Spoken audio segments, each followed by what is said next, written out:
గద్వాల పట్టణంలోని డీకే బంగ్లాలో భారతరత్న అటల్ బిహారీ వాజ్పేయి శత జయంతి ఉత్సవాల సందర్భంగా ఆయన జీవిత విశేషాల సమ్మేళన కార్యక్రమం జిల్లా అధ్యక్షుడు రామాంజనేయుల ఆధ్వర్యంలో ఏర్పాటు చేశారు. భారతదేశ రాజకీయాలకు అటల్ బిహారీ వాజ్పేయి ఒక ఆదర్శప్రాయమైన మహనీయుడు అని, సిద్ధాంతాలు, సహనం, సమన్వయం అనే విలువలు ప్రతిరూపంగా నిలిచిన నేత అని కొనియాడారు. ఈ స్వర్ణ చతుర్భుజి మొత్తం దేశంలో ఉన్నటువంటి నలుమూలల్లో జాతీయ రహదారులు పెట్టినారు. అదేవిధంగా వజ్ర చతుర్భుజి కూడా ప్లాన్ చేస్తే దురదృష్టవశాత్తు 2004లో మనం ఓడిపోయినాం, మీ అందరు చూసినారు. కానీ 10 సంవత్సరాలు కాంగ్రెస్ ప్రభుత్వంలో ఎలాంటి చలనం లేదు.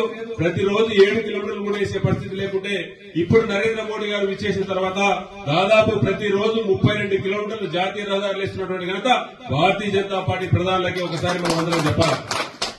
ఈ యొక్క జాతీయ రహదారుల అంటే ఎలాంటి ఉపయోగాలుంటే మీ అందరికీ తెలుసు.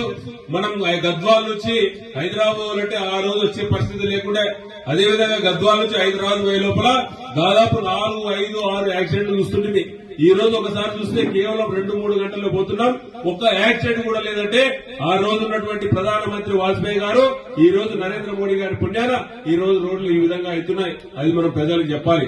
అదేవిధంగా ప్రధానమంత్రి అటల్ బిహారీ వాజ్పేయి ఉన్నప్పుడు 13 రోజులు ఉన్నప్పుడు ఆ రోజు ఆయన దిగిపోయినటువంటి ఉపన్యాసం ఇప్పుడు చెప్పుకుంటున్నారు. అదేవిధంగా 13 మాసాల తర్వాత కేవలం ఒక్క ఓటుతో ఓడిపోయినా కూడా మొక్కవని ధైర్యంతో మళ్లీ ఆ ఎలక్షన్లు జరిగితే దాదాపు పెద్ద మెజార్టీ వచ్చి 5 సంవత్సరాలు పూర్తి చేసిన ఆ రోజు వాజ్పేయి.